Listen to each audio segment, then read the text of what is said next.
दोस्तों, एक महिला दरोगा किसी केस के सिलसिले में अपने सिपाही और अपने ड्राइवर के साथ गाड़ी में बैठकर किसी केस का जांच पड़ताल करने के लिए कहीं जा रही थी। दोस्तों, उस समय दोपहर का समय था, तो महिला दरोगा जी को भूख लग जाती है।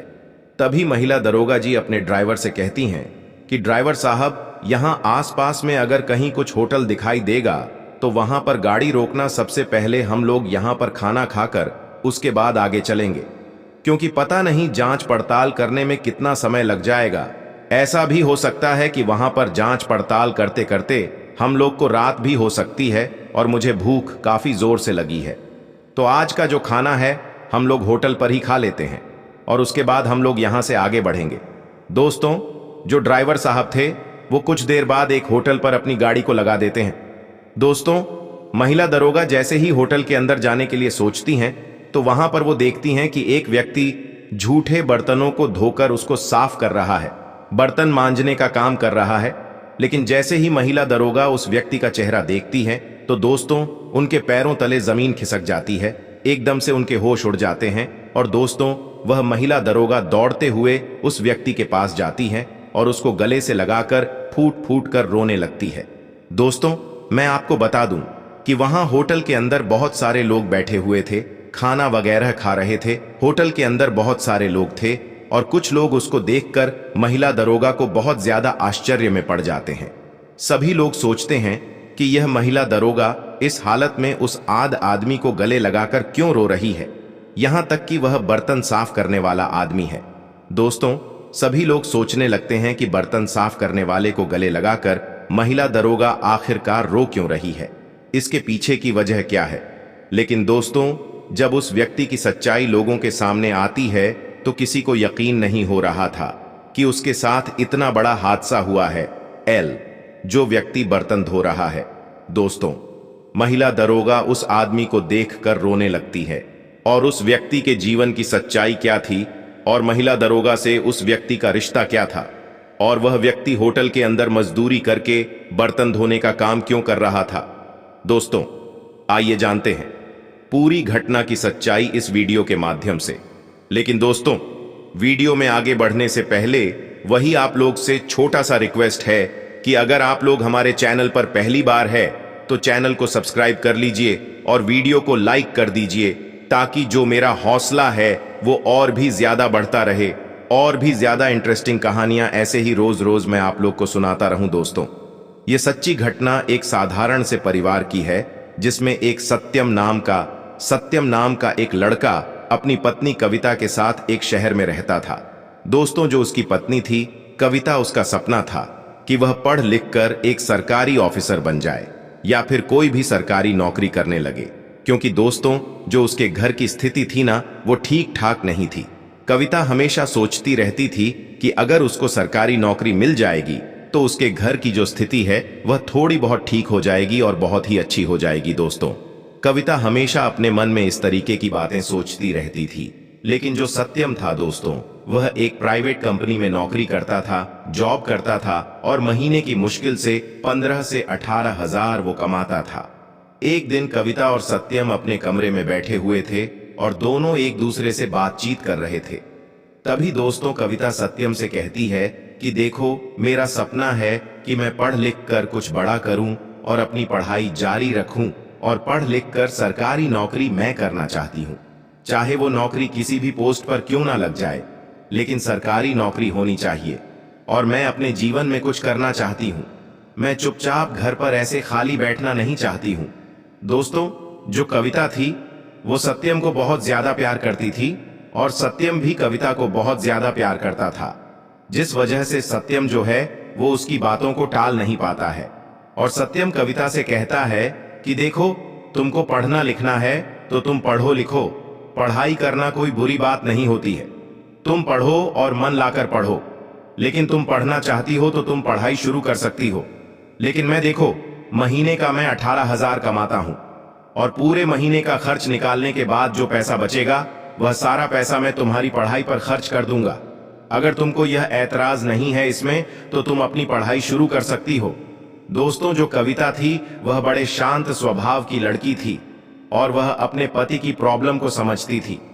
दोस्तों, कविता अपने पति की बातों को मान जाती है और उस दिन के बाद से वह अपने घर पर ही रहकर अपनी पढ़ाई शुरू कर देती है और सत्यम जो था वह कंपनी में नौकरी करने लगता है। दोस्तों, जो सत्यम था वह अपनी पत्नी को खूब पढ़ाई लिखाई करवाता है और कुछ समय बाद जो उसकी पत्नी थी वो एक पुलिस विभाग की भर्ती निकलती है। तो दोस्तों, कविता उसमें अपना फॉर्म भर देती है। जैसे ही फॉर्म भरती है तो कुछ महीने बाद उसका पेपर भी होता है और दोस्तों, पेपर जब वो दे देती है तो भगवान की कृपा से उसका सिलेक्शन भी पुलिस में हो जाता है। दोस्तों, जो उसकी मेहनत है और उसका जो लगन है, आखिरकार वो एक दिन रंग ला जाती है। लेकिन दोस्तों, जो कविता थी वो अब एक सब इंस्पेक्टर यानी कि दरोगा की पोस्ट पर अपनी ड्यूटी करने लगी थी, जिस वजह से सत्यम और जो कविता थी ये दोनों लोग बहुत ज्यादा खुश थे। अब दोस्तों, जो कविता थी वो एक महिला दरोगा बन चुकी थी और उसकी खुशी का कोई ठिकाना नहीं था। यहां तक कि सत्यम के खुशी का भी कोई ठिकाना नहीं था। कविता और सत्यम दोनों लोग मिलकर अपने अपने रिश्तेदारों को खुशखबरी देते हैं। जब रिश्तेदारों को यह बात पता चलता है कि जो सत्यम की पत्नी है कविता, वो सब इंस्पेक्टर यानी कि दरोगा बन गई है, तो दोस्तों, रिश्तेदार के सभी लोग उसके घर पर आने जाने लगते हैं और सभी लोग उनको बधाई देने लगते हैं। कुछ लोग उनसे कहते बधाई देते हुए कि बधाई हो, आप दरोगा बन गई हैं, तो कुछ लोग उससे कह रहे थे कि बधाई हो, आपको सरकारी नौकरी मिल गई है। दोस्तों, सत्यम के जितने भी दोस्त मित्र लोग थे वह सभी लोग उसके घर पर आते हैं और कविता को बधाई देते हैं। यहां तक कि पुलिस विभाग के बड़े बड़े अफसर लोग कविता को बधाई देने के लिए उसके घर पर आते थे। दोस्तों, मैं आपको बता दूं कि जब पुलिस के अधिकारी के बड़े बड़े लोग उसके घर पर आते थे तो सबसे पहले वो लोग सत्यम से पूछते थे कि मैडम जी कहाँ हैं। तब सत्यम उन पुलिस वालों से बताया देता था कि मैडम जी अपने रूम में बैठी हुई हैं या फिर बालकनी में बैठी हुई हैं। तो दोस्तों, जो लोग उससे मिलने के लिए आते थे वो सत्यम से बातचीत नहीं करते थे, वो लोग डायरेक्ट कविता के पास जाते थे और उसको सैल्यूट करते थे, उसको बधाई देते थे, उससे बातचीत करते थे, हंसी मजाक करते थे। तो दोस्तों, सत्यम को ये बात पसंद नहीं आती थी। सत्यम सोचता था कि कोई भी अगर घर पर आता है तो सबसे पहले वह मुझसे ना मिलकर मेरी पत्नी के पास मिलने के लिए चला जाता है, उसी से मिलता है, उसी से बातचीत करता है और जब बात खत्म होती है तो वो लोग मुझसे मिल बिना मिले वो लोग अपने घर चले जाते हैं, लेकिन मुझसे कोई बात भी नहीं करता है, मुझे कोई मान सम्मान भी नहीं देता है, मेरी तो यहाँ पर कोई इज्जत ही नहीं है, कोई वैल्यू ही नहीं है। इसका मतलब तो ये है कि मैं अपनी पत्नी के सामने कुछ भी नहीं हूँ और मैं दिन रात मेहनत करके एक एक रुपए जुटाकर, मजदूरी करके, मेहनत करके, कैसे भी पैसा बचाकर मैंने सारा पैसा अपनी पत्नी के ऊपर खर्च किया, उसको पढ़ाया लिखाया, उसकी जिम्मेदारियों को मैंने संभाला, तब जाकर मेरी पत्नी इस मुकाम को हासिल कर पाई है। लेकिन आज कोई भी व्यक्ति मेरी बात कर ही नहीं रहा है, मेरी कोई वैल्यू ही नहीं है, मुझे कोई समझ ही नहीं रहा है। दोस्तों, जो सत्यम था वो इस तरीके की बातों को अपने दिल और दिमाग में सोचने लगता है और यह जो सारी बातें हैं ना, वो उसके दिमाग और दिल में एकदम से बैठ जाती हैं। इसी को सोच के वो परेशान होने लगता है। तभी सत्यम एक दिन फैसला लेता है। दोस्तों, सत्यम सोचता है कि ऐसी पत्नी के साथ मैं कभी भी नहीं रहना चाहूंगा जिसके सामने मेरी कोई इज्जत ही ना हो। दोस्तों, सत्यम अपनी पत्नी से तलाक लेने का फैसला करता है और वह सोचता है कि मैं अगर अपनी पत्नी से अलग रहकर दूसरी दुनिया बसाऊंगा तो मेरी जिंदगी खुशहाल होगी और इस तरीके की जिंदगी मुझे नहीं झेलनी पड़ेगी, अपनी पत्नी के अंडर में मुझे नहीं रहना पड़ेगा। दोस्तों, वो सोच रहा था कि ऐसे घर में रहने का क्या मतलब है जहां पर मेरी कोई अहमियत ही ना हो, सिर्फ और सिर्फ उसकी पत्नी से कोई मिलने के लिए आता है, उसी से हंसी मजाक करता है और फिर वो लोग चले जाते हैं। दोस्तों, जो सत्यम था वो अपने घर पर एकदम से अकेले पड़ गया था, क्योंकि अब जाहिर सी बात है कि पत्नी अपनी ड्यूटी कर रही है तो लोगों से मिलना जुलना, रात को आना जाना, कहीं कोई जांच पड़ताल करना होता था, तो वो एक एक दिन तक घर से बाहर रहती थी। तो जो सत्यम था घर पर एकदम से अकेला पड़ जाता है और उसके जो घर के आसपास के लोग थे ना, वो लोग उसको ताना मारने लगते हैं। वो लोग उसको कहते थे कि तुम अपनी पति पत्नी के पैरों पर जी रहे हो और गांव में रहकर अपनी पत्नी के पैसे का खाना खा रहे हो, अपनी पत्नी के बदौलत तुम अपनी जिंदगी गुजार रहे हो। गांव के आसपास के लोग जो थे वो इस तरीके की बातें करने लग जाते हैं, जिस वजह से सत्यम बहुत ज्यादा तंग आ जाता है। और दोस्तों, सत्यम जो है वो कविता के ऊपर झूठे झूठे आरोप लगाकर उससे तलाक लेने की जिद पकड़ लेता है। लेकिन दोस्तों, कविता को कुछ समझ में नहीं आ रहा था कि आखिरकार जो उसका पति है सत्यम, उसके साथ वह ऐसा क्यों कर रहा है और सत्यम उसके ऊपर झूठा झूठा आरोप क्यों लगा रहा है, इसके पीछे की वजह क्या है, वो कविता को समझ में नहीं आ रही थी। तभी कविता सत्यम से कहती है कि आप यह सब फालतू की बातें मेरे से मत करिए। यह सब क्यों कर रहे हैं? मैं तो आपसे कितना ज्यादा प्यार करती हूं और यह सफलता सिर्फ मेरी सफलता थोड़ी है, यह सफलता आपकी सफलता है। आज मैं सब इंस्पेक्टर बनी हूं तो सिर्फ और सिर्फ आपकी वजह से बनी हूं, क्योंकि अगर आप दिन रात मजदूरी नहीं करते, मेहनत नहीं करते और मुझे नहीं पढ़ाते तो शायद आज मैं इस मुकाम पर कभी भी अपनी जिंदगी में नहीं पहुंच पाती। और आप मुझे छोड़कर जाने की बात कर रहे हैं, मुझसे तलाक लेने की बात कर रहे हैं। ऐसा तो मैं कभी भी नहीं होने दूंगी, मैं कभी भी ऐसा नहीं करूंगी। सत्यम देखो, मैं तुम्हारे बगैर नहीं रह सकती हूं। दोस्तों, जो कविता थी वो अपने पति के सामने हाथ जोड़कर खड़ी हो जाती है और उससे खूब विनती करती है और कहती है कि सत्यम देखो, मैं तुमसे दूर नहीं रह सकती हूं, तुम मुझे तलाक मत दो, मैं तुमसे बहुत ज्यादा प्यार करती हूं और आज मैं जो भी कुछ हूं सिर्फ और सिर्फ तुम्हारे बदौलत हूं। इसमें मेरा कोई भी अधिकार नहीं है, सब कुछ तुम्हारी वजह से मैं इस मुकाम पर पहुंच पाई हूं। दोस्तों, अगर मैं एक बात आप लोग को बताऊं कि अक्सर सोशल मीडिया पर ऐसी बहुत सारी घटनाएं देखी होगी आप लोगों ने, या फिर सुनी भी होगी कि जब पति अपने पत्नी को पढ़ा लिखा कर कुछ लायक बना देता है, या फिर उनकी जो पत्नियां हैं वह सरकारी पोस्ट पर नौकरी करने लगती हैं, या फिर उनकी पत्नियां डीएम एसडीएम वगैरह बन जाती हैं, या फिर कोई पुलिस अधिकारी बन जाती हैं, तो दोस्तों वो लोग अपने पति को छोड़ने का फैसला ले लेती हैं। उनको ऐसा लगता है कि उन पति को तलाक देना चाहिए, क्योंकि वो लोग सोचती हैं कि मैं सरकारी नौकरी कर रही हूं और जो मेरा पति है वो बेरोजगार है, वह मजदूरी कर रहा है, छोटी मोटी नौकरी कर रहा है, इसके साथ मैं रहूंगी तो मेरी बेइज्जती होगी, मेरी इज्जत चली जाएगी। दोस्तों, जब उन लोगों को नौकरी मिल जाती है तो वो लोग ऐसी बातें सोचने लगती हैं। लेकिन दोस्तों, जो कविता थी वो अपने दिल और दिमाग में इस तरीके का विचार कभी आने ही नहीं देती थी, वो ऐसी बातें कभी सोचती ही नहीं थी। वो सरकारी ऑफिसर बनने के बाद भी अपने पति के सामने हाथ जोड़कर विनती कर रही थी। वो कह रही थी कि मुझे छोड़कर मत जाओ, मुझे तलाक मत दो। दोस्तों, कविता अपने पति से यह भी कहती है कि आपके बिना मेरा जो संसार है वो एकदम से अधूरा है, मैं कुछ भी नहीं हूं, आपके बिना चाहे कुछ भी हो जाएगा, मैं आपसे अलग नहीं रह सकती हूं। लेकिन दोस्तों, जो सत्यम था उसके सर पर भूत सवार था और वह कविता की एक बात नहीं सुनता है और कविता से जबरदस्ती तलाक लेने की जिद पर अड़ जाता है और तलाक भी ले लेता है, जिस वजह से कविता बहुत ज्यादा सदमे में पड़ जाती है। और दोस्तों, दिन रात हमेशा वह सत्यम के बारे में सोचने लगती है। लेकिन दोस्तों, सत्यम अपना शहर छोड़कर दूसरे शहर में चला जाता है और वहां पर एक कंपनी में नौकरी करने लगता है। दोस्तों, कुछ दिनों बाद कविता भी अपने आप को कैसे भी संभालती है और सोचती है कि चलो कोई बात नहीं है, अगर मेरा पति मेरे साथ नहीं रहता है तो इसमें क्या हो गया है, लेकिन मेरे पास जो नौकरी है वो मेरे पति की बदौलत मुझे मिली है और मैं हमेशा ईमानदारी से उस नौकरी को करूंगी और अपना फर्ज अदा करूंगी और नौकरी पर किसी भी चीज की आंच नहीं आने दूंगी। क्योंकि वो सोचती थी दोस्तों कि ये नौकरी जो है सिर्फ और सिर्फ सत्यम के बदौलत ही मिली है, इस वजह से उस नौकरी को बचाकर जिंदगी भर उस नौकरी को करना चाहती थी। दोस्तों, अब कविता पूरे ईमानदारी के साथ अपनी ड्यूटी को करने लगती है और इस तरीके से समय गुजरने लगता है।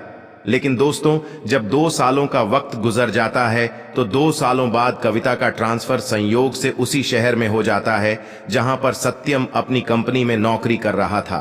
तभी दोस्तों, कविता एक दिन किसी केस का जांच पड़ताल करने के लिए अपने सिपाही के साथ और अपने ड्राइवर के साथ एक गाड़ी में बैठकर, अपने सरकारी गाड़ी में बैठकर कहीं जांच पड़ताल करने के लिए जा रही थी।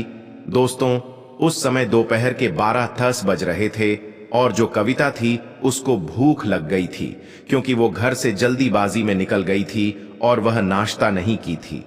दोस्तों, कविता अपने ड्राइवर से कहती है कि ड्राइवर साहब, यहां आसपास में कहीं खाने के लिए कोई होटल वगैरह दिखेगा अच्छा सा तो वहां पर गाड़ी रोक लेना, मुझे भूख लगी है, हम लोग थोड़ा बहुत यहां पर खाना वाना खा लेंगे तब यहाँ से हम लोग आगे बढ़ेंगे, क्योंकि पता नहीं जांच पड़ताल करने में कितना समय लग जाएगा। और यह भी हो सकता है कि वहां पर जांच पड़ताल करने के लिए हम लोग को रात भी हो सकती है, रात को रुकना भी पड़ सकता है। इसलिए हम लोग पहले थोड़ा बहुत खाना वगैरह खा लेते हैं, उसके बाद हम लोग यहाँ से आगे बढ़ेंगे। तभी दोस्तों ड्राइवर साहब जो थे वो थोड़ी दूर चलने के बाद एक होटल पर गाड़ी को लगा देते हैं। अब दोस्तों कविता अपनी गाड़ी से उतरती है और होटल के अंदर जैसे ही कदम अपना रख के अंदर जाने लगती है, तभी वो देखती है कि उसका जो तलाकशुदा पति है सत्यम, वो उसी होटल में झूठे बर्तनों को साफ कर रहा था, बर्तन धोने का काम कर रहा था। दोस्तों कविता अपने तलाकशुदा पति को इस हालत में देखकर बहुत ज्यादा परेशान और हैरान हो जाती है। दोस्तों उसके होश उड़ जाते हैं और उसके आंखों से आंसू बहने लगते हैं।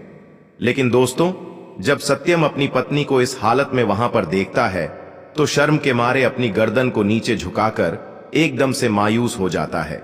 दोस्तों वहीं कोने में बैठकर वो चुपचाप मुंह मोड़कर और बर्तन धोने लगता है। दोस्तों सत्यम की हिम्मत नहीं हो पा रही थी कि वह खड़ा होकर कविता के पास जाए और जाकर उससे थोड़ी बहुत बातचीत कर पाए। तभी दोस्तों कविता जो थी वो सत्यम के पास जाती है और उसके पास बैठकर रोने लगती है। दोस्तों वो अपने पति से कहती है कि तुम यहाँ पर क्या कर रहे हो, और जब तुमने मुझसे तलाक लिया था तो तुम एक प्राइवेट कंपनी में अच्छी खासी नौकरी कर रहे थे और महीने के तुम 15 से 18,000 कमा ले रहे थे। लेकिन जब आप अकेले हो गए हो, जब आपके ऊपर कोई भी जिम्मेदारी नहीं है, तो आप यहाँ पर बर्तन धोने का काम क्यों कर रहे हो? क्या आपने अपनी दूसरी शादी कर ली क्या? तभी दोस्तों सत्यम उससे कहता है कि देखो मैंने अपनी दूसरी शादी नहीं की है। तब दोस्तों कविता उससे पूछती है कि अगर आपने दूसरी शादी नहीं की है तो आपके पास ऐसी मजबूरी कौन सी आ पड़ी थी जिसकी वजह से आप होटल के अंदर आकर साफ सफाई कर रहे हैं, बर्तन धोने का काम कर रहे हो? दोस्तों कविता की यह बात सुनकर सत्यम की आंखें भर आती हैं और वो भी एकदम से रोने लगता है। सत्यम कविता से बताता है कि देखो मैं जिस कंपनी में पहले जॉब करता था वो शहर मैंने छोड़ दिया है, क्योंकि उस शहर में मुझे तुम्हारी हमेशा याद सताती रहती थी। मैंने उस शहर में तुम्हारे साथ बहुत ही हसीन पल बिताया था, जिस वजह से मुझे उस शहर में बिल्कुल भी अच्छा नहीं लग रहा था और मैं वो शहर छोड़कर दूसरे शहर में चला आया। लेकिन मैं जिस कंपनी में नौकरी करता था उस कंपनी से मैंने 1 महीने की छुट्टी लिया था, क्योंकि कुछ दिन पहले ही मेरे पैर में चोट लग गई थी और मैं काम करने के लिए नहीं जा पा रहा था। बहुत दिक्कतों का सामना उठाना पड़ रहा था। जब मैं छुट्टी लेकर घर पर बैठ गया और जब मैं ठीक हो गया तो जब 1 महीने बाद नौकरी करने के लिए उस कंपनी में फिर से गया तो कंपनी वालों ने मुझे काम पर रखने से मना कर दिया, जिस वजह से मैं बहुत ज्यादा परेशान हो गया था। मैंने उनसे बहुत विनती करने की कोशिश की, लेकिन वो लोग मेरी बातों को नहीं सुने और मैं वहां से लौटकर अपने रूम पर आ गया। कुछ दिनों तक मैं अपने रूम पर ही बैठकर इधर उधर नौकरी की तलाश करता रहा, लेकिन मुझे कहीं भी नौकरी नहीं मिल पा रही थी और मेरे पास जो पैसे बचे हुए थे थोड़ा बहुत वो पैसे मेरे दवाई में खर्च हो गए। उसके बाद मैं इधर उधर भटकने लगा, लेकिन मुझे कहीं भी किसी कंपनी में नौकरी नहीं मिल रही थी और मैं एक एक रुपए के लिए तरसने लगा था, जिस वजह से मैं बहुत ज्यादा मजबूर हो गया था और इधर उधर भटकने लगा था। मेरे पास खाना खाने के लिए भी पैसे नहीं थे, तो मैंने सोचा कि जिंदा रहने के लिए मुझे खाना तो खाना ही पड़ेगा और खाना खाने के लिए मुझे कहीं ना कहीं मजदूरी तो करना ही पड़ेगा, पैसा तो कमाना ही पड़ेगा। जिस वजह से मजबूरी में मैंने उसको शहर को छोड़ दिया और वहां से छोड़कर मैं यहां पर चला आया। इस होटल पर जब मैं आया था तो मेरी बातचीत मैनेजर से हुई थी।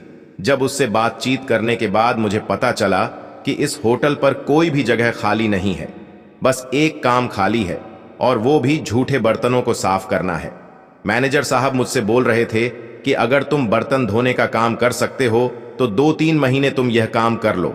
अगर दूसरी पोस्ट खाली होगी तो मैं तुमको वो काम दे दूंगा और वहां पे तुम नौकरी कर सकते हो। जिस वजह से मैं कुछ दिनों से यहीं पर बर्तन साफ करने का काम कर रहा हूं और मुझे महीने के 8 से 10 हजार रुपए यहां पर मिल जाते हैं और कैसे भी करके मैं अपनी जिंदगी को गुजार रहा हूं। दोस्तों सत्यम जब इतना सारी बातें अपनी पत्नी से बताता है तो इतना कहने के बाद कविता के सामने वो फूट फूट कर रोने लगता है। तब दोस्तों कविता उससे कहती है कि देखो मैंने तुमको कितना समझाया था कि तुम मुझे तलाक मत दो, लेकिन उस समय तुमने मेरी एक बात नहीं सुनी थी और तुम मुझसे तलाक देकर ही मुझे छोड़े थे। लेकिन मैं तो तुमसे दरोगा बनने से पहले भी प्यार करती थी, और जितना प्यार मैं पहले करती थी उतना प्यार मैं दरोगा बनने के बाद भी आज भी तुमसे करती हूं। तुमसे बिछड़ने के बाद मैं कई सालों तक एकदम से सदमे में पड़ी रही, लेकिन तुम एक बार भी मेरे पास लौटकर नहीं आए, और आज तक तुमने मुझसे फोन से बात करने की भी कोशिश नहीं की। खैर, जो भी हुआ सो हुआ, इसको छोड़ो। अब यह सब बात करने से कोई मतलब नहीं है। लेकिन मुझे एक बात बताओ, आज तक मुझे यह बात समझ में नहीं आई कि तुमने मुझे उस दिन तलाक क्यों दिया था। वहां तो मेरी कोई गलती भी नहीं थी जिससे तुमने मुझे इतनी बड़ी सजा दी। तब दोस्तों, सत्यम कविता से कहता है कि देखो, जब तुम दरोगा बन गई थी तो तुमसे मिलने के लिए घर पर बहुत सारे लोग आते थे और तुमको बधाई भी देते थे। वो लोग सिर्फ और सिर्फ तुमको मान सम्मान देते थे, तुमको बधाई बधाई देते थे। मुझे कोई कुछ समझता ही नहीं था। यह सब देखकर मुझे बहुत ज्यादा खुद के ऊपर शर्मिंदगी महसूस हो रही थी। दोस्तों, ये बात सत्यम के मुंह से सुनकर कविता बहुत ज्यादा उसके ऊपर गुस्सा हो जाती है और उससे कहती है कि देखो, तुमने बहुत बड़ी गलती कर दी है और तुम्हारी यह बहुत बड़ी गलत फहमी है। अगर तुमको ऐसा लग रहा था कि मुझे नौकरी मिलने से तुम्हारी जो इज्जत है, तुम्हारी जो मान सामान है वो कम हो रही है, तो तुम मुझे एक बार बता देते। मैं तुम्हारे खातिर अपनी इस नौकरी को भी छोड़ देती थी, लेकिन मैं अपने आप से तुमको दूर नहीं जाने देती। मैं आज भी तुमसे उतना ही ज्यादा प्यार करती हूं जितना मैं दरोगा बनने से पहले तुमसे प्यार करती थी। दोस्तों, कविता सत्यम से कहती है कि देखो, अब तुम यह बर्तन धोने का, बर्तन मांजने का काम बंद कर दो। अगर तुम मेरी इज्जत करते हो, अगर तुम्हारी इजाजत हो, तो मैं एक बार फिर से तुम्हारे साथ रहना चाहती हूं और तुम मुझे फिर से एक बार अपना बना लो। दोस्तों, कविता सत्यम को गले से लगाकर वहीं होटल में फूट फूट कर रोने लगती है। सत्यम अपनी पत्नी से कहता है कि देखो, अब मेरे साथ तुम कैसे रह सकती हो, क्योंकि मैं तो तुम्हारे काबिल भी नहीं हूं। पहले तो मैं थोड़ा बहुत काम भी करता था, लेकिन अब तो मैं ऐसा काम करता हूं जिस वजह से तुम मेरे साथ रहने के लिए राजी भी नहीं होगी। तब कविता उससे कहती है कि तुम मेरे काबिल पहले भी थे और मेरे काबिल तुम आज भी हो। तुम्हारी गलत फहमी और तुम्हारी गलत सोच की वजह से हम दोनों बिछड़ गए थे और हम दोनों एक दूसरे से अलग अलग रहने लगे थे। दोस्तों, वो कहती है कि कहते हैं ना कि गलत फहमी में आकर किसी भी इंसान का हंसता खेलता जीवन बिखर जाता है और हंसता खेलता परिवार भी उजड़ जाता है। सिर्फ और सिर्फ गलत फहमी की वजह से कुछ ऐसा ही हम दोनों के साथ भी हुआ है। तुम्हारे दिल और दिमाग में जो गलत फहमियां बैठी हुई हैं, बस इसी कारण की वजह से तुमने मुझे तलाक दिया था, लेकिन मैंने ऐसा कुछ भी नहीं किया था। दोस्तों, वो कहती हैं उसे कि देखो, मैं डायरेक्ट सब इंस्पेक्टर बन गई थी, इसीलिए सभी लोगों की निगाहें मेरे ऊपर थीं और सभी लोग मुझे बधाई देने के लिए आ रहे थे, और मैं तो तुम्हारी पत्नी थी। अगर मैं दरोगा बन गई थी तो तुम्हारा जो सीना है वह गर्व से चौड़ा हो जाना चाहिए। तुमको तो यह सोचना चाहिए कि देखो, हमारी जो पत्नी है वो पढ़ लिख कर एक बड़े पोस्ट पर नौकरी कर रही है, वो एक दरोगा बन गई है, लेकिन तुम्हारे अंदर तो कहां से गलत फहमी आ गई थी, ये सब मुझे समझ में नहीं आ रहा है। लेकिन दोस्तों, वो कहती है कि देखो, अब इन सब बातों का सोचने का कोई भी मतलब नहीं है। अब हम दोनों फिर से एक साथ रहेंगे और अपना खुशहाल जीवन बिताएंगे और खुशहाल जीवन की शुरुआत करेंगे। लेकिन दोस्तों, सत्यम जो था वो अभी भी अपने किए हुए पर बहुत ज्यादा शर्मिंदा हो रहा था, लेकिन फिर भी कविता उसको बहुत ज्यादा प्यार से समझाती है और उसे कहती है कि देखो, चलो हम लोग एक नई जिंदगी शुरुआत करते हैं। दोस्तों, कविता उसको अपनी गाड़ी में बैठाकर अपने घर लेकर आती है। दोस्तों, ये दोनों फिर से दोबारा शादी करते हैं और फिर से कविता अपने पति के साथ खुशी खुशी रहने लगती है और दोनों का जीवन अब अच्छे से गुजर रहा है। तो दोस्तों, यह थी आज की कहानी। आपको कैसी लगी हमें कमेंट बॉक्स में लिखें।